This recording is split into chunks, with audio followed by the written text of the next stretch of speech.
Marie-Antoinette Singleton is the stepdaughter of Laurent Gbagbo, and she joins us now from CNN Washington. Thank you very much for joining us. First question, have you had any contact with your stepfather or any of his entourage since his arrest? No, I have not having any contact with them. Not my father, my mother, or any of my siblings being arrested with them, or any of the people with them.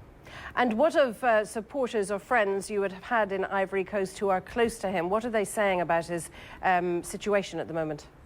The situation is very bad. People are still being killed, homes are still being robbed, and people are just terrified. They are trying to leave the country. A lot of people are fleeing the country right now. The ones who can't try to hide the best that they can. It's total chaos. The city is destroyed. There's no food. People are just terrified. Let me ask you about your stepfather. You know, we're running pictures now. We've just been showing them in the last few seconds of the moment, apparently, of his capture and arrest. And did you see those pictures and what went through your mind? I did, and I can only tell the world that this is the new type of democracy that the world is trying to give us. Because up to this day, I don't know what mandate the UN or France or Mr. Ouattara and his rebels had to go and arrest him and arrest his family. I don't know what mandate they had. I don't know what authority they had to do so. And up to this day, we don't know in which condition they are. Why do you think your stepfather won the election? Because the Constitutional Council did its job, and they noticed the fraud, the violence. And I want to ask people, those rebels that we see on TV today, do people think that they were at church on Sunday, on election day? We all know that they use those same weapons to commit the violences that we've been denouncing all along. There are those that would say, who would say that the Constitutional Council is allied to Laurent Gbagbo and therefore was going to ratify the vote in his favour. What do you say to that? I'll say three things. I'll say that in France, because we copied the Constitution, in France, the president of the Constitutional Council is also close to the president. I'll say that it's the same thing in the United States. And I'll say that Mr. Bakayoko, who's the head of the Electoral Commission, is also from Mr. Bédier's party. That's RHDP. Mr. Youssouf Bamba, the spokesperson of the Commission, of the Electoral Commission, is from Mr. Ouattara's party. So what do they say about that? They try to announce the results favoring Ouattara, going to Ouattara's headquarters because they're all from the same party. So why isn't that a problem? And everybody wants to blame the Constitutional Council, which has highly recognized lawyers and judges of Côte d'Ivoire. Where do you go from here in terms of the situation regarding your stepfather and your mother? I have put together a team of lawyers to go look into the situation. It's absolutely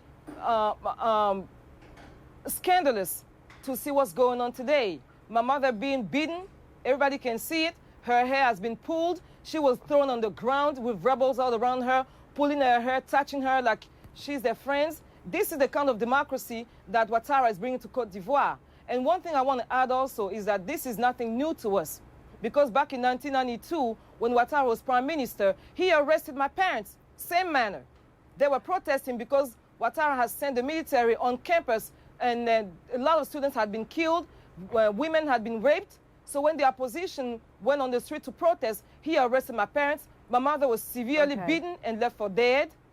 And my brother was also arrested with them. All right, so it's the same thing. Let me ask you about the present day, if I may, because there are accusations and suggestions that your stepfather, Laurent Gbagbo, might be tried for war crimes. The other side, under Mr. Ouattara, there are also investigations against them and his forces. But for the moment, what do you say to those who would like to try your stepfather for alleged war crimes? They need to prove the war crimes. Mr. Gbagbo is the president of Côte d'Ivoire, and the army of Côte d'Ivoire defending itself against invasion, defending itself against France, the neo-colonial power, coming to impose Mr. Ouattara as president. That's what I tell them. So you're saying also this view echoed by Laurent Gbagbo's supporters that France has not been playing an impartial role here? France has been playing the role. There's no way these rebels could have been able to arrest my father if France hadn't opened the door for them. France bombarded the residents continually for days. But it must be said that the international community has come down on the side of Alassane Ouattara and says he is the rightful winner of that election. So in a sense, as difficult though it might be for you to believe or accept, it is all over now, is it not, for Laurent Gbagbo? No, I won't say it's all over. I won't say it's all over. The future will tell us. But I'll tell those people who say Ouattara won, I'll tell them that none of them came to count the votes. Votes have been counted in the US here, and it wasn't scandalous. Votes have not been counted in Côte d'Ivoire because they knew that Gbagbo was right and they did not want to be found out. Has peace, that's what I tell them. A final question. Has peace come now to Ivory Coast once this skirmish has settled down over the last few days? Will the country remain unified? The country cannot be reunified because Ouattara's people are killing. They're doing ethnic cleansing right now. They go into homes and search for people who are from my father's or my mother's ethnic group, and they just kill them. And now they're taking money in the neighborhoods and telling people, you have to pay us to protect you. So that's the new army of Côte d'Ivoire. I mean, this is the new government of Côte d'Ivoire. I mean, it's early days since, obviously, the arrest of your stepfather, and it might be expected that it will take a while for the militia, some say even months, and for the supporters on either side who took to the streets to calm down, return to their homes. Do you think Laurent Gbagbo's supporters will continue to fight his cause on the streets? The supporters of Laurent Gbagbo cannot be on the street. They are being killed. I say people are terrified. A lot of them are trying to flee the country and hide the best that they can. I don't know how Ouattara will pull these rebels off the street because they have destroyed the city. You have a representative there. Ask them to go to show you the pictures. I don't know how he's going to pull this thing. All right, we will leave it there. Thank you very much indeed for joining us, though, Marie-Antoinette Singleton, in our Washington bureau, stepdaughter of Laurent Gbagbo.